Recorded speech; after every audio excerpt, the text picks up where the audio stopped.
My house is over 100 years old. It's known as a Queenslander because it's built from weatherboard timber, it's got a corrugated steel roof, it's got wide verandas, shaded windows and high ceilings. We loved it when we bought it, but it's been moved, raised, flooded, extended, and today a family of possum live in the roof.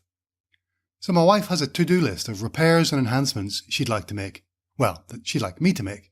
Small things like oiling the squeaky door to my studio, and bigger stuff like remodeling the kitchen. She's the product owner, I'm the dev team, and that to-do list is our product backlog.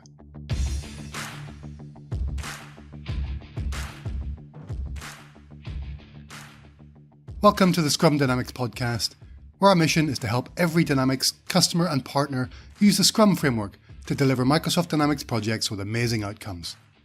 My name is Neil Benson. You might have guessed this episode is all about the product backlog. The product backlog is one of 3 Scrum deliverables or artifacts. The other 2 are the sprint backlog and the product increment. I'm going to be defining the product backlog, describing how I get it started, what goes in it, how I estimate it, Scrum events that affect it, and how I manage it in an ALM tool, an application lifecycle management tool like Visual Studio, Team Services or JIRA.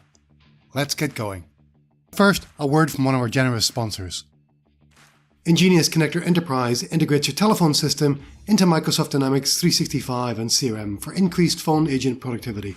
The solution equips service desks and contact centers with features like screen pop, click to dial, automated call logging and call reports for a comprehensive view of interactions. Enable efficient customer service and intelligent decision making with Ingenious. Ingenious.com. In my projects, the product backlog is a prioritized list of all the possible requirements describing what users want or need Dynamics 365 to do for them. We call those requirements product backlog items, or just backlog items for short. And just like my home renovation to-do list, the product backlog is never done. As long as you've got a product, as long as Dynamics 365 is in production, you'll have a product backlog. A few Dynamics projects start with no product backlog. But most projects start with some kind of requirement specification that was used to help select Dynamics 365 in the first place. Starting with a pre-existing requirement specification has its benefits and drawbacks. Most requirement specifications provide excruciating details about what the system must do, should do, could do, or would do. That Moscow prioritization is rarely very helpful. Instead, what I look for are the requirements categories, not the detailed requirements, but the groupings. For example, the requirement the system shall calculate the weighted forecast of a sales opportunity based on the opportunity value and the probability of winning. I try to avoid starting with this level of detail in my product backlog. Instead, I'll add opportunity forecasting to my backlog. Starting with epics. Opportunity forecasting is an epic. Epics are just simply really big requirements. They are product backlog items that are too big to implement on their own. But rather than have to elaborate and prioritize thousands of small backlog items, it's easier to elaborate and prioritize backlog items when they're at an epic level. Later, just before we start implementing them, we'll split the epic up into smaller backlog items that we can implement, but I always recommend starting with epics. Small projects could have 10 or 20 epics. Enterprise projects might have 50, 60, maybe 100 epics. Estimating product backlog items. I use story points to estimate backlog items. A story point is just an arbitrary estimate assigned to each backlog item so that we can compare the relative complexity of implementing any 2 items. A 5 story point backlog item has the same relative complexity to implement as any other 5 story point item, and they'll probably take about the same amount of time and effort to implement. I use the same modified Fibonacci sequence to estimate small backlog items as I do to estimate big epics. The upper end of the Fibonacci sequence I use to estimate epics is 20 points, 40, 60, and 100 points. If the team thinks an epic is much bigger than 100 points, I recommend splitting it up so that the largest epics are just 100 points. Some teams use t-shirt sizing as an estimation scale, but I've never really understood why.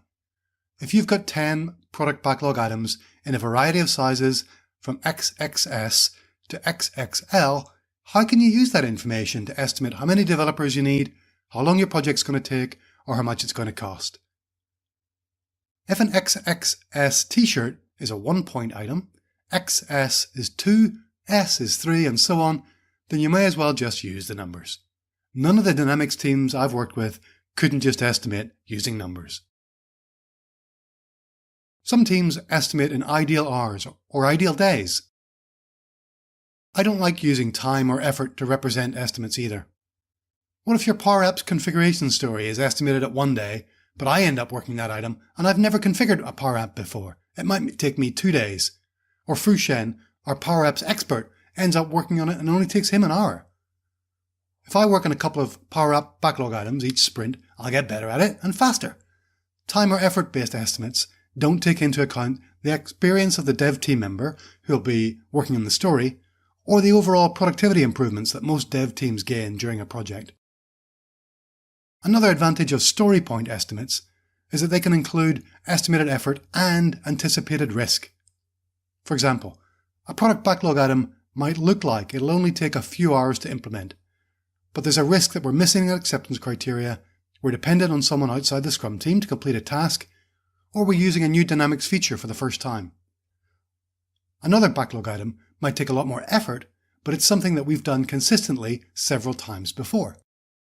We might estimate 3 story points for both backlog items. The first one is higher because of its risk, the second one is higher because of its effort. I use the planning poker game to estimate backlog items as a team. The benefit of planning poker is that you get lots of diverse perspectives when estimating, with dev team members with experience in analysis, design, configuration, custom development, integration and testing. And because you estimate independently and reveal your estimates at the same time, one person's estimate doesn't interfere with everyone else's. You can play planning poker using a physical set of planning poker cards, the web app at planningpoker.com, or an app on your phone. In a pinch, I can even just use the calculator feature on my phone to type in my estimates and then reveal them to the dev team. If your dev team has wildly divergent initial estimates, let's say Sharina has estimated 3 and Andy has estimated 8, then Sharina should highlight why she figures it's low and Andy should highlight why he thinks it's high. The team can then estimate again, or if there's only a small difference and everyone agrees, then you can settle on an estimate. Let's talk about responsibilities regarding the product backlog. It's the product owner's responsibility to describe backlog items sufficiently that the dev team can estimate them, but only the dev team can estimate backlog items. It's the product owner's responsibility to describe backlog items sufficiently that the development team can estimate them, but only the development team can estimate backlog items. It's the development team's responsibility to provide estimates for backlog items so that the product owner can prioritize them, but only the product owner can prioritize backlog items. Backlog items don't have to be estimated by the dev team before the product owner prioritizes them, but every good product owner will find it easier to prioritize backlog items once they've been estimated. It's always easier to know how much you want something when you know how much it costs. The Scrum Master's role is to facilitate these processes of elaboration, estimation and prioritization, to guide and coach the product owner in elaborating her backlog items in just enough detail and prioritizing them as the development team estimates them. The Scrum Master doesn't actually estimate anything, elaborate anything, or prioritize any items. Other project stakeholders should be welcome to review the product backlog at any time. That's one way that Scrum provides transparency. In many projects, stakeholders can add items directly to the backlog. In other projects, they can request that new items are added to the backlog by going through the product owner. But only the product owner can prioritize those items. Let's talk about backlog item types. I've already mentioned one type of product backlog item I use, epics. Epics are massive requirements. Other types of product backlog items I use in Dynamics 365 projects are user stories, spikes, chores, and bugs. User stories are a very common method of capturing requirements in Agile projects. User stories describe what a user wants or needs from Dynamics from a user's point of view. I split epics into user stories just in time to start implementing them. Working with user stories is worth a whole episode in its own, so we'll come back to those later on. Spikes are questions that we need to answer. We might need to decide between a couple of options, research the feasibility of a design, determine the best answer to a complex technical question. I handle all of these as spikes in my Dynamics projects because the answers are like rock climbing spikes that reduce our risk as we're climbing up the rock and stop us falling too far. Chores are tasks that the dev team needs to complete, such as implementing an improvement in its continuous integration toolchain or upgrading a sandbox instance. We often handle non-functional requirements as chores if we can't write a good user story for them. Finally, bugs are defects reported by users once we're in production. In all my Dynamics 365 projects, my Scrum team has continued to handle most defects. The IT service desk might resolve simple issues, but most escalations will come straight to the project team to investigate and resolve. I recommend estimating the effort for user stories, spikes and chores. I don't recommend estimating bugs. Instead, just block off some of the dev team's capacity in each sprint to handle bugs. Obviously, our goal is to release high-quality software with no bugs so that we can spend all of our effort implementing valuable new features, but not all of our teams are as perfect as Leon Tribes. Scrum events and the product backlog. In sprint planning, the Scrum team discusses the highest priority product backlog items, and the dev team forecasts which of those items it will complete in the new sprint. Those items move from the product backlog to the sprint backlog, and Dermot and I will go into the sprint backlog in another episode. In the sprint review, at the end of the sprint, the Scrum team reviews the product backlog items with the stakeholders, and the product owner makes adjustments based on the completed backlog items in the product increment, stakeholder feedback, and any other changes in business priorities. The Scrum Guide directs Scrum teams to spend up to 10% of each sprint refining the product backlog. Let's discuss how that works in practice in a Dynamics 365 project. If your sprints are 2 weeks, then 10% of that is 1 day. So your Scrum team should spend up to 1 day refining the backlog. I like to split this time up into 2-hour sessions throughout the sprint and formalize it into workshops I call storytime. As many members of the Scrum team should attend storytime as possible. During storytime, we focus on high-priority backlog items the Scrum team might implement in the next sprint or two. Epics get split into user stories, big user stories get split into smaller ones, stories are clarified, descriptions are improved, acceptance criteria are added, and test cases get outlined. Sometimes wireframes get sketched as well. If all of the team are there, storytime is a great time for the dev team to estimate the stories and for the product owner to reprioritize them. Managing your backlog in a system. I've used several different backlog management systems. Early in my Scrum career, I used Pivotal Tracker, and I still love its schedule forecasting feature. Rally software and version 1 are popular enterprise ALM suites. ALM is an application lifecycle management tool. But the two most common tools you're likely to use are JIRA software from Atlassian and Microsoft Visual Studio Team Services, VSTS. JIRA and VSTS both have great features for managing product backlogs. They have epics, user stories, and customizable product backlog item types. They have sprint backlogs, tags or labels, and collaborative features like commenting, following, mentioning, and notifications. Microsoft partners, because they usually specialize in Microsoft solutions obviously, tend to work with VSTS. I found that Microsoft customers, because they most always have non-Microsoft projects too, tend to work with JIRA or something else. Both ALM toolsets are great, but I recommend taking the time to learn them. Product owners, Scrum Masters, and developers all need to be competent users.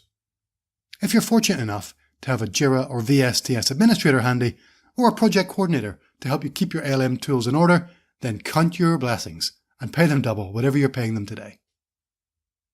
So that's it for the product backlog. We've covered epics, estimating backlog items using story points, who estimates, who prioritizes, and who can add backlog items. We've talked about the 4 other types of backlog items that I use: user stories, spikes, chores, and bugs. I've discussed how the backlog is used in sprint planning, sprint reviews, and how it's refined during storytime. Lastly, we discussed ALM tools such as Visual Studio Team Services and JIRA for managing your backlog. And speaking of product backlogs, I've got to go and mow the lawn, fix a jammed window, and repair the garage door. Thanks for listening. I really appreciate you. I'll catch you next time on the next episode of Scrum Dynamics. Don't forget, if you want to ask a question about Scrum and Dynamics 365, you can connect with me at customary.com and use the send voicemail button on the website, or on Twitter at customary, or by email at scrum365@customery.com. That's the word customer with a Y in the end, or on LinkedIn, just look for Neil Benson. Our mission is to have every Microsoft Dynamics 365 project succeed using Scrum. If you'd like to learn more about Scrum and become a certified professional Scrum Master, visit crm.audio/Scrum Dynamics to get discounted access to the Introduction to Scrum from Microsoft Dynamics 365 course. The course features videos, worksheets, quizzes, and a practice assessment for the Professional Scrum Master certification exam. It covers the theory of Scrum, its events, roles, and deliverables, as well as lessons learned through Scrum for Dynamics CRM case study projects. CRM Audio podcast listeners can get discounted access by visiting crm.audio/Scrum Dynamics.